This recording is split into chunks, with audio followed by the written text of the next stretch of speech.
Have you ever been to Grossdale, Praha, maybe Swedetown? How about Gregg's Milk Station? I'm sure you've been to Hardscrabble, right? Not only have numerous neighborhoods and towns in and around Chicago had their names changed over the years, some have disappeared completely. Today we're discussing Chicago's forgotten towns, neighborhoods, and names. I'm Tommy Henry, and this is the Chicago History Podcast.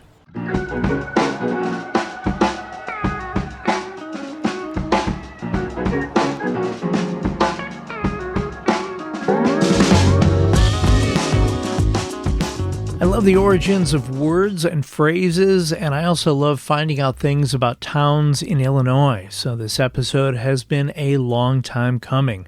Names of places change often for all kinds of reasons. Some of the reasons for those changes are completely understandable, while some are downright bonkers. I'll be discussing numerous towns and neighborhoods here, but don't worry if I don't mention yours, as I'm sure there will be another one or maybe two of these episodes down the line. One last thing, I jump all around the city and suburbs. Here we go.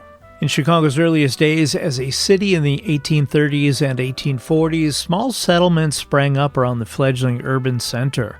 Many of these neighborhoods had colorful names that reflected their character or origins, but have long since faded from memories, except for history nerds like me.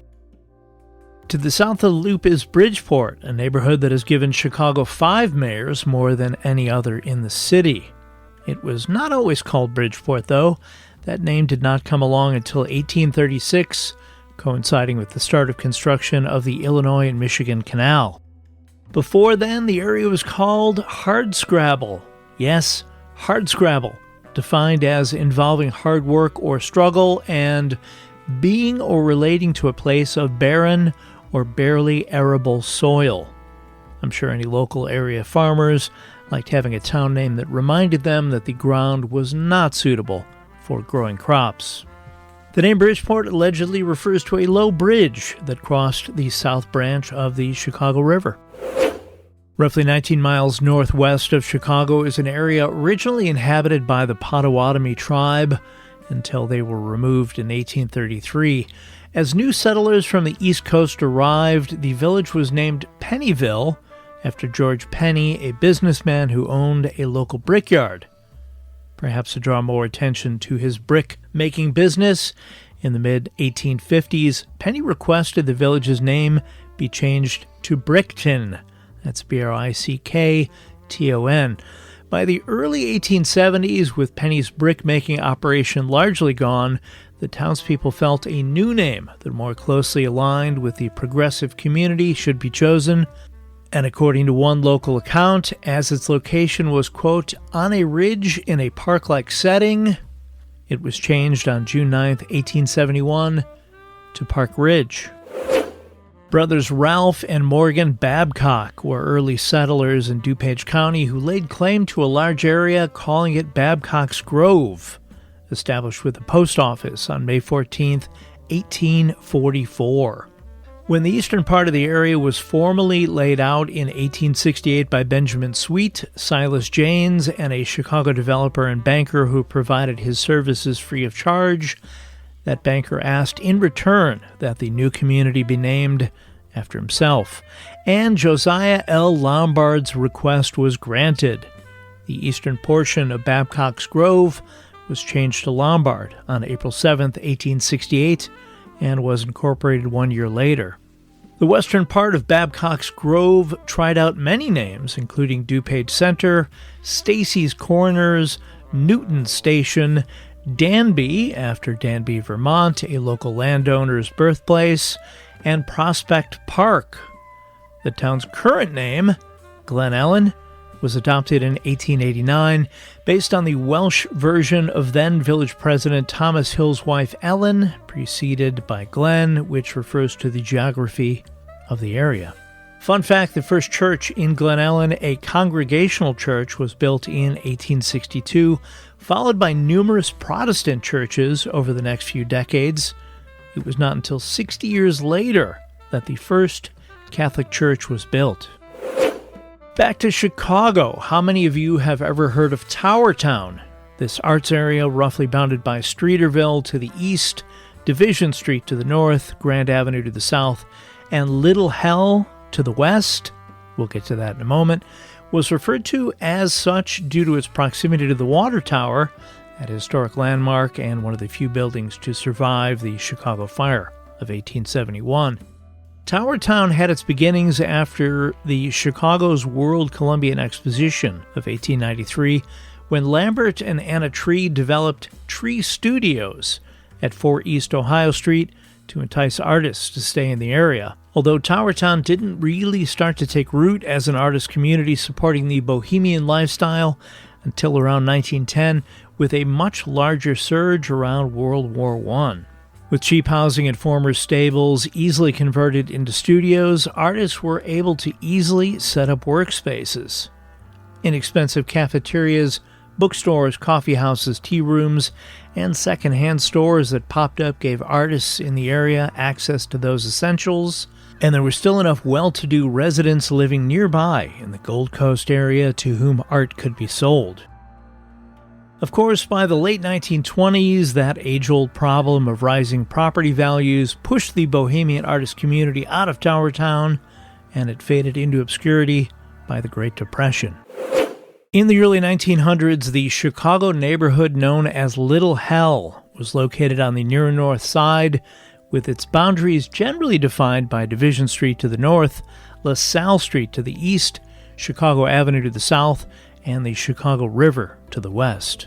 It was originally settled by German immigrants in the mid-1800s. When those German settlers accumulated the means to move to the more affluent areas of the city, the Irish moved in. Once the Irish moved on, Swedish immigrants moved in, and the area was called Swedetown. When Swedetown was leveled by the Great Chicago Fire, it was hastily rebuilt with slapped-together wooden tenements, jammed together 2 or more on each lot. The area, already in rough shape, was in the shadow of the People's Gas and Coke Company just to the west, at Crosby and Hobby Streets, which emitted shooting bursts of flame that lit up the night sky, giving the horizon a fiery glow, making it look like a little hell.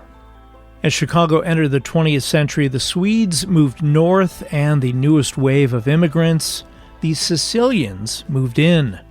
The nickname Little Hell persisted, but a new one, Little Sicily, also found its way into local usage.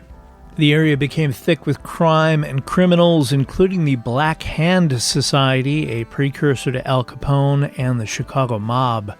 Gunfire echoed throughout the neighborhood with alarming frequency, and one intersection near what is now Oak Street and Cleveland Avenue became known as Death Corner due to all the murders that occurred nearby.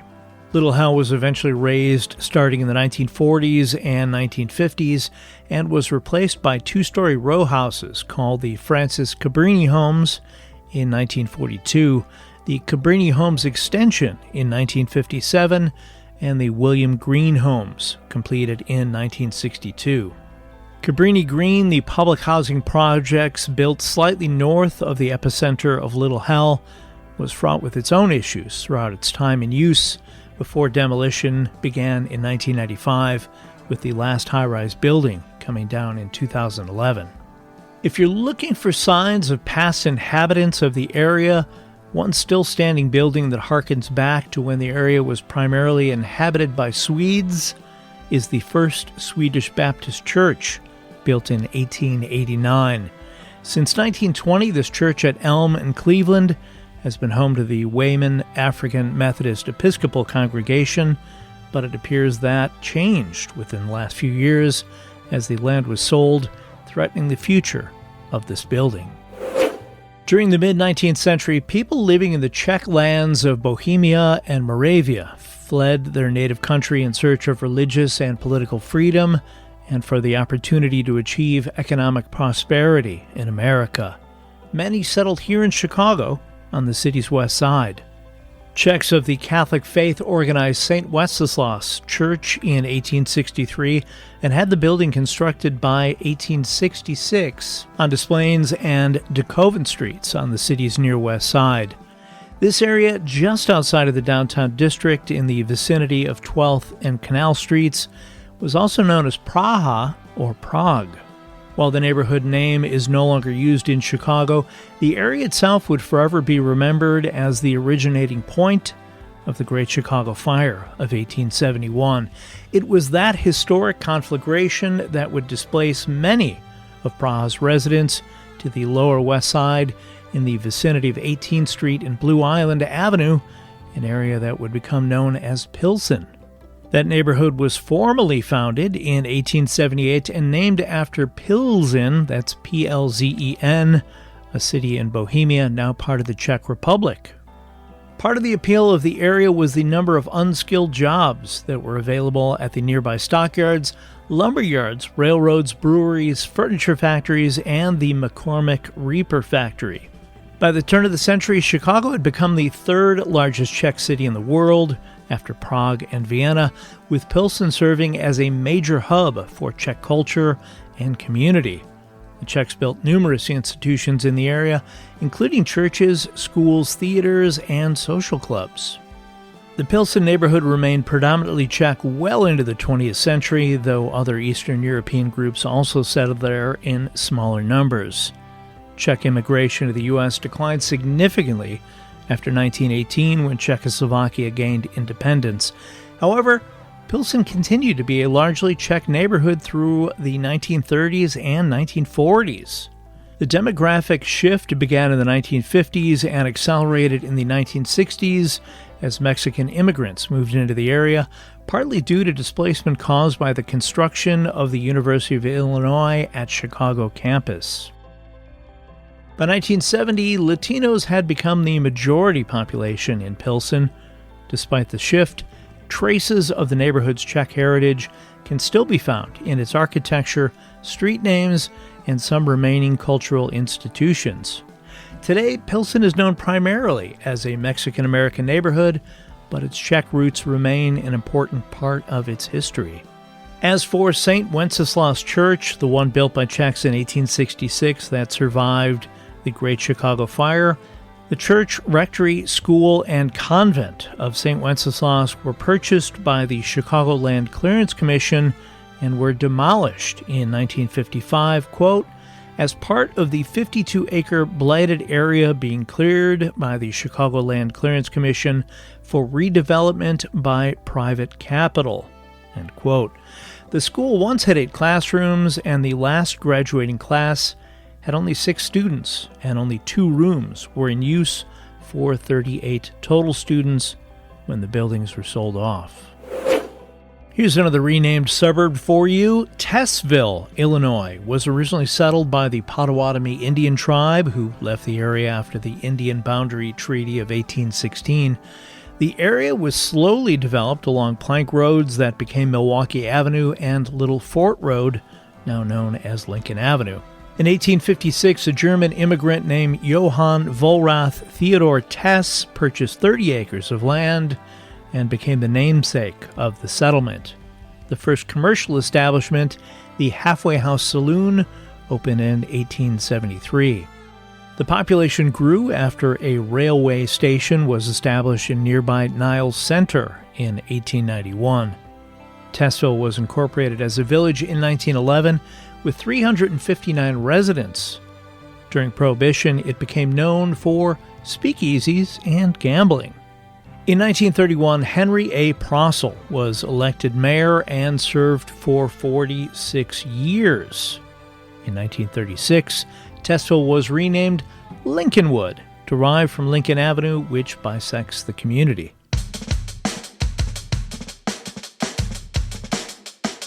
This next entry is a suburb approximately 30 miles northwest of downtown Chicago that straddles both Lake and Cook counties. Back in the 1700s, this area was home to the Illinois Confederation, a group of 12 to 13 Native American tribes, also referred to as the Illiniwek. Battles with other tribes, such as the Iroquois and Potawatomi, eventually doomed the Confederation. The Potawatomi inhabited the area until 1833, when the encroachment of new settlers to the area caused food shortages, as well as a thinning of animal herds used for consumption and clothing, tools, and more. Western migration put additional pressure on the indigenous tribes, resulting in the signing of the 1833 Treaty of Chicago, in which all lands in Illinois and Wisconsin were ceded. Many Native Americans left the area and moved to reservations in Kansas, Missouri, northern Michigan, and Canada. As Germans moved into the area vacated by the displaced Native Americans, they first called the village Mutterschultz, or Mother's Woods, after discovering a large number of buffalo bones left behind by the indigenous people before them. The German pioneers established the village with a new name in 1847, Buffalo Grove.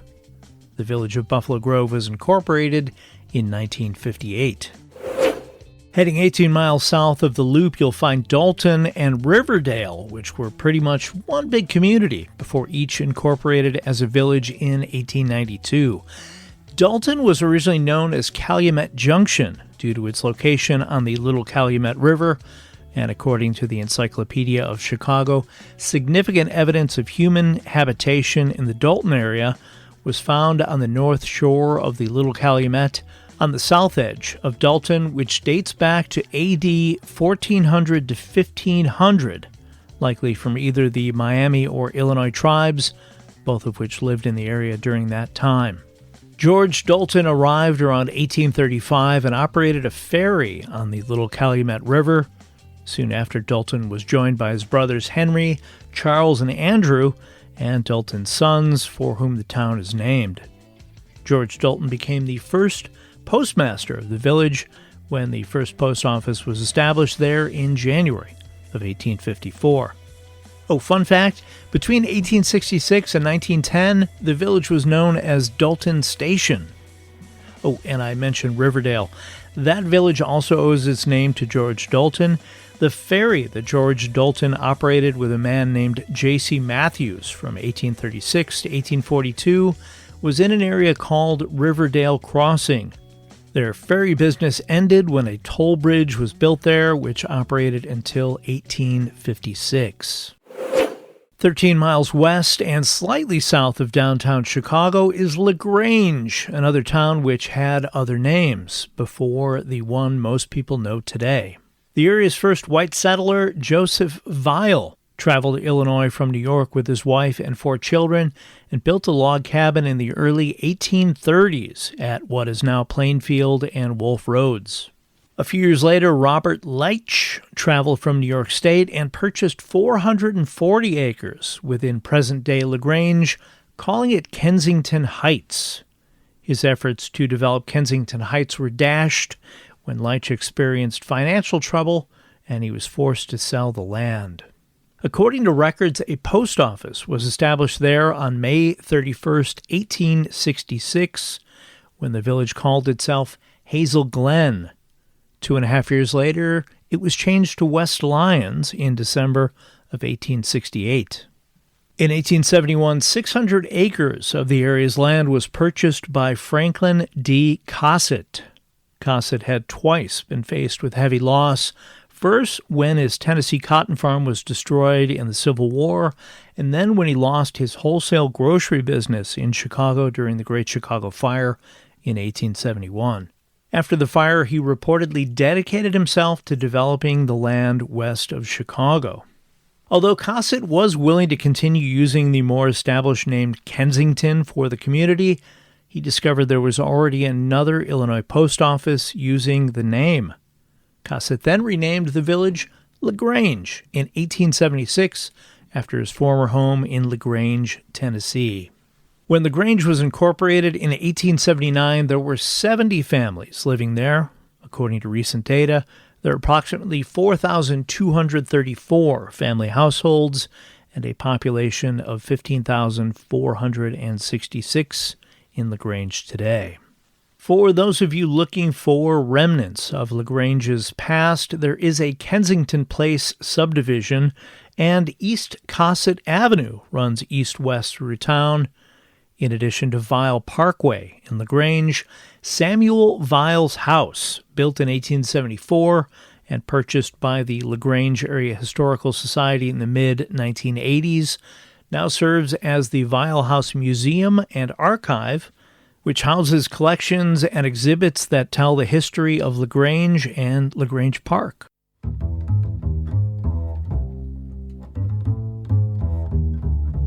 One town over from LaGrange is Brookfield, best known for the Chicago Zoological Park, more commonly called the Brookfield Zoo. Much of what made places like Brookfield and LaGrange possible was the Chicago, Burlington, and Quincy Railroad, which began running freight along the Chicago to Aurora line in May of 1864. This connection to Chicago sparked the interest of Samuel Eberly Gross, a lawyer-turned-real estate investor who in the late 1880s began buying large parcels of farm, prairie, and woods near the tracks, intending to divide the area into streets and lots as part of a village with affordable housing for working-class families. By 1889, Gross was offering lots for sale, and sell they did, enough so that in October of 1892, the Grossdale post office was established. The following year, residents voted to incorporate Grossdale. By 1905, Samuel Gross had fallen out of favor with some of the townsfolk who held a contest to rename the town. The winning entry? Brookfield. This changing of the town's name was not without some controversy. An op-ed in the June 9, 1906 Chicago Inter-Ocean newspaper contained the following. If the names of towns could be changed to suit the whim of their inhabitants, half the towns in the country would be constantly changing their names to the inextricable confusion of the abstract offices, the mail-order houses, and the post office department. The 200 townsfolk who were determined to have the name changed won out, and the post office designation was changed to Brookfield on October 1st, 1906. For you history nerds in the area, there are still signs, literally, of the town's former name. The building that now houses the Brookfield Historical Society is the original Grossdale train station, the oldest structure in Brookfield, having been built in 1889, before the city was even founded. Although it was moved from its original spot in the 1980s, it still offers a glimpse of the area from more than 130 years ago. Here's another fun Chicago neighborhood tidbit, and it is such a Chicago story. Bowmanville is a small neighborhood that is located within the Lincoln Square area of Chicago.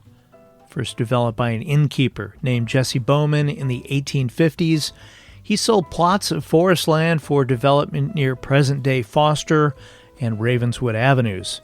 The only problem? Bowman didn't own any of the land, and before his unsuspecting buyers could get their money back, Bowman skipped town. So very Chicago. Even in light of the scam perpetrated by Bowman, the area kept his name. Bowmanville would go on to be a significant producer of agriculture, and at one point was called the nation's celery capital due to the amount of celery produced there.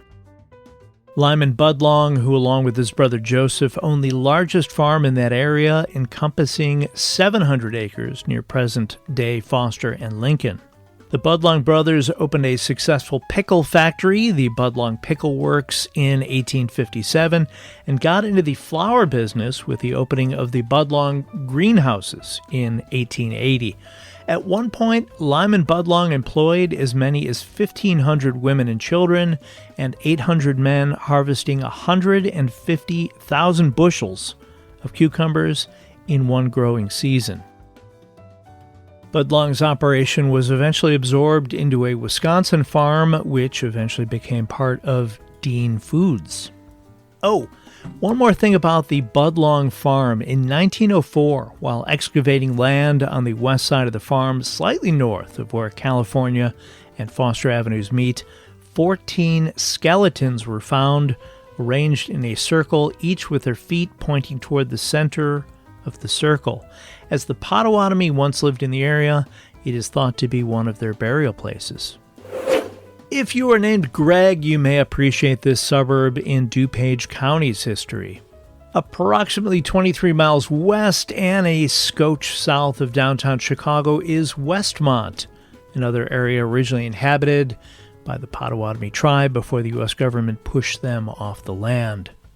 By the late 1830s, farming became prevalent by new area residents, and when the Chicago, Burlington, and Quincy Railroad, yes, the same one that helped Brookfield, develop, began running into town, things really started to pick up for Gregg's Milk Station.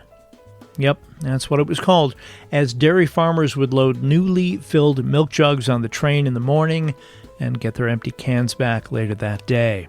But why Gregg? A local man named William L. Gregg began manufacturing bricks in the spring of 1872 under the name of Excelsior Brick Company to get in on the money to be made rebuilding Chicago after the Great Fire of 1871. Gregg's company employed 120 people and produced 70,000 bricks a day. Gregg's company employed 120 people and produced 70,000 bricks a day, and Gregg invented and patented a triple-pressure brick machine, which reportedly revolutionized the brick industry. The area was later known as Gregg's Corners, then renamed Westmont for its location west of Chicago, with a post office established in June 1922.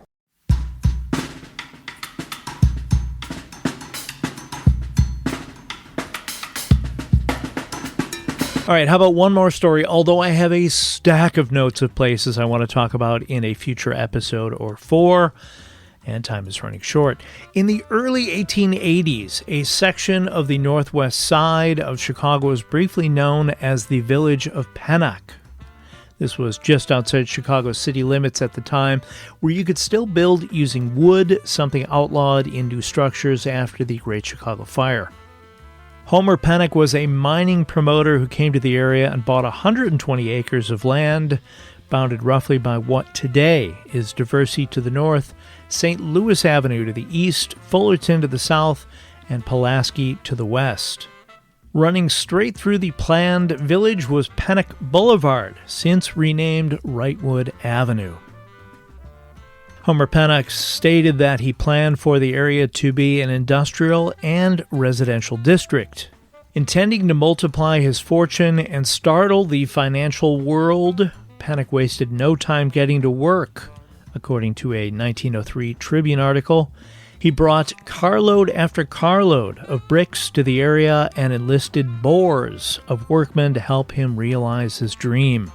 Making transportation of materials to the new village easier was the nearby Chicago, Milwaukee, and St. Paul Railroad, with a stop at Fullerton called Pennock Station.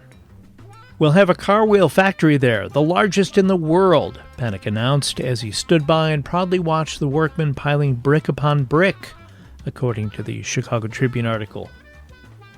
Osgood Manufacturing Company, a refrigerator and school furniture maker, moved into one of Pennock's buildings, bringing about 500 workers to the area, according to the Tribune. Realizing the workers needed places to live, builders then constructed brick homes and shops to accommodate them. Unfortunately, a fire in November of 1897 destroyed the building where the Osgood Manufacturing Company was based, with an estimated damage totaling $60,000, about $2.3 million today. Of the $60,000 in damage, all insured, $20,000 went to Homer Pennock and the rest to the Osgood Company. With some homes unfinished and sales of houses in the area not meeting expectations, Pennock skedaddled, leaving many Pennock investors empty-handed and unfinished houses to quickly deteriorate. So what happened to Homer Pennock? Always on the hunt for his next big payday, in April of 1896, Pennock headed to Alaska along with 49 other men and one woman, calling their operation the Alaska Gold Mining Company. Needing a name for a post office, the crew decided to name it after Pennock, which is why the city, roughly 218 miles southwest of Anchorage, is today called Homer. In fewer than 10 years, mining efforts ceased. Back here in Chicago, Pennock was absorbed into Logan Square, although some of the original Pennock houses still exist today. The Pennock Station on the train line was renamed Healy Station after Lyon and Healy Harps Incorporated, a well-renowned harp manufacturer founded in Chicago in 1864 by George W. Lyon and Patrick J. Healy. Now headquartered on Ogden Avenue, the company was located near the station at 4014 West Fullerton Avenue until 1914. According to an obituary I found in Chicago's Inter-Ocean newspaper, Homer Pennock died in New York City in July 1912 at the age of 72.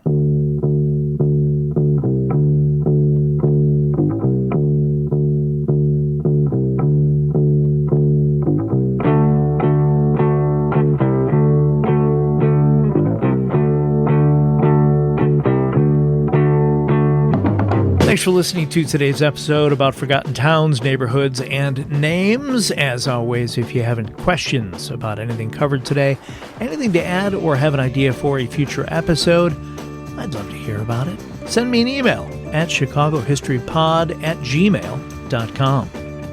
I have links to various books and other information about this subject if you'd like to learn more.